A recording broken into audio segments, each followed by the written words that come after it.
12월 16일 화요일 1일 말씀 묵상의 본문은 요한복음 9장 29절에서 34절까지의 말씀입니다. 하나님이 모세에게는 말씀하신 줄을 우리가 알거니와 이 사람은 어디서 왔는지 알지 못하노라. 그 사람이 대답하여 이르되 이상하다. 이 사람이 내 눈을 뜨게 하였으되 당신들은 그가 어디서 왔는지 알지 못하는도다.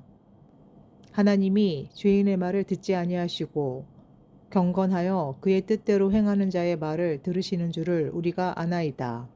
창세 이후로 맹인으로 난 자의 눈을 뜨게 하였다 함을 듣지 못하였으니 이 사람이 하나님께로부터 오지 아니하였으면 아무 일도 할 수 없으리이다.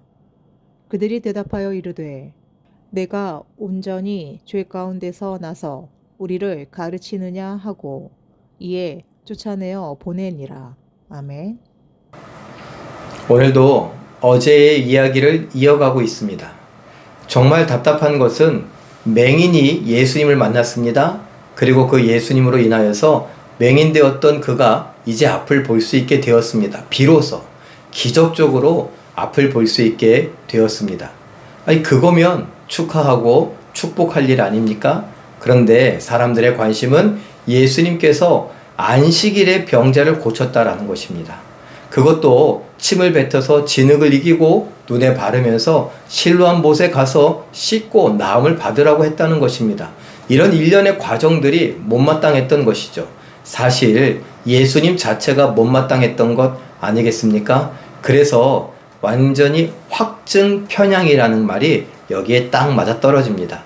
예수님은 저렇게 안식일을 지키지 않는 것을 보니까 하나님으로부터 왔다는 것 거짓말이다. 하나님의 사람, 하나님의 아들이라는 말들이 다 거짓말이다 라고 확신을 하고 있는 것입니다.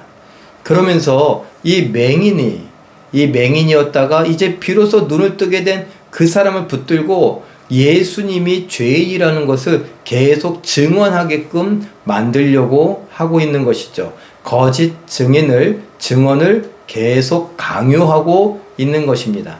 이 사람이 말합니다. 아니, 내가 알기로 아이고 답답합니다. 답답해요. 아니, 어떻게 하나님으로부터 오지 않은 자 죄인이 이런 병을 고칠 수 있겠습니까? 하나님께서 죄인들의 기도를 들으십니까? 하나님은 의인들의 기도를 들으시지 않습니까? 어떻게 맹인이 되었던 사람이 이렇게 볼 수 있게 되는 거, 이거 아무나 할 수 있는 일 아닙니까? 창세 이후에 저는 성경에 이런 얘기가 있는 거 보지 못했습니다. 듣지 못했습니다. 저같이 나면서 맹인이었던 사람이 눈뜬 일이 있는지 한번 말해 보십시오. 막 이렇게 따지고 있는 것입니다. 어떻게 이 사람이 하늘로부터 왔는지 어디서부터 왔는지 모른다고 말할 수 있습니까? 지금 이 사람은 뭐라고 말합니까? 이 사람, 나를 고친 사람은 그가 누구인지 내가 볼 수 없어서 알지 못하지만 그 사람은 하늘로부터 온 사람이 분명합니다. 하나님으로부터 왔습니다.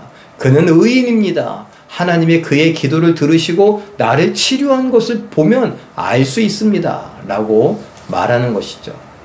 사랑하는 성도 여러분, 우리는 우리에게 일어나는 여러 가지 일들을 통하여서 예수님을 알 수도 있습니다만 지금의 시대에는 믿음을 통하여서 말씀을 접하는 겁니다. 이런 말씀들이 사실이라고, 이런 말씀들이 우리의 믿음을 증진시킨다고, 우리의 믿음을 바른 길로 인도한다고 우리는 믿고 받는 것입니다. 그래서 이 말씀을 통하여서 예수님을 다시 만나게 되는 것이고 간접적으로 만나고 내 안에 계신 예수님을 느끼는 것이죠.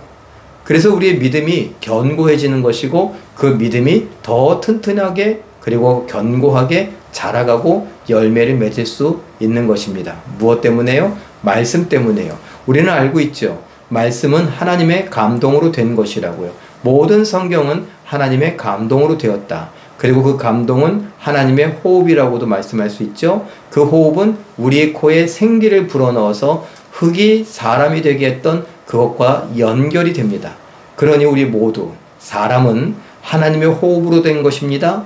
또 말씀도 하나님의 호흡으로 된 것입니다. 지금 말씀대로라면 하나님의 감동으로 된 것입니다. 성령으로 된 것입니다. 그러니 사람들은, 특별히 성도들은 하나님의 말씀과 영적인 작용을 하게 됩니다.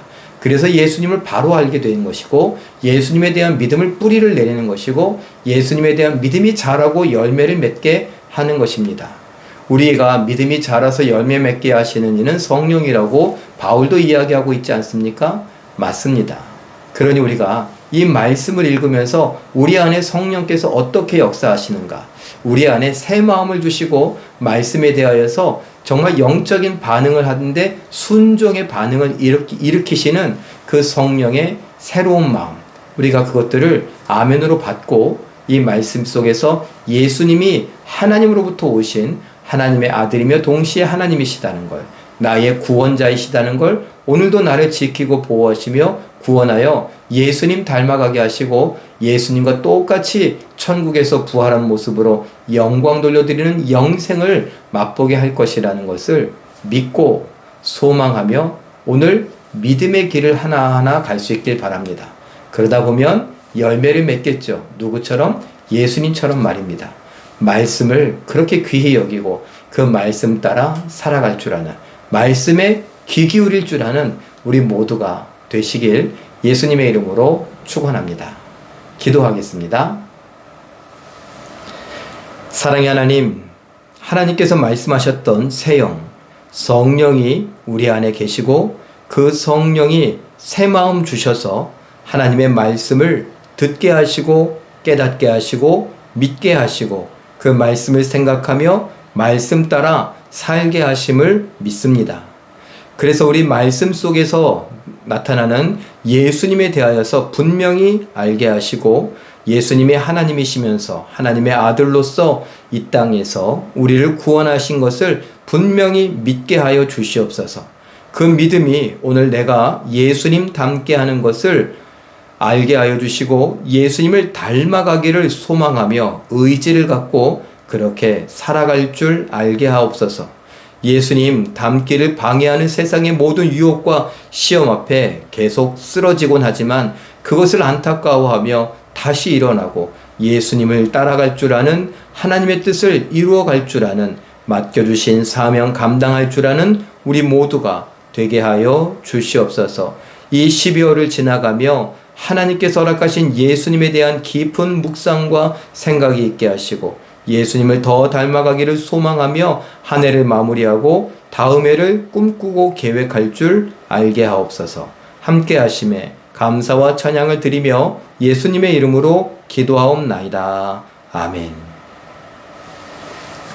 잠깐 기도하실 때에 성령님께서 믿음과 새 마음을 주셨으니 하나님 말씀에 대해 부드럽고 좋은 마음을 갖게 하시고 관심을 기울여 자주 읽고 듣고 배워 힘껏 순종하게 하옵소서. 이렇게 기도하시고 오늘도 말씀과 기도로 멋지고 아름답게 순종하여 승리하시는 기적의 주인공들 다 되시길 예수님의 이름으로 축원합니다. 사랑합니다.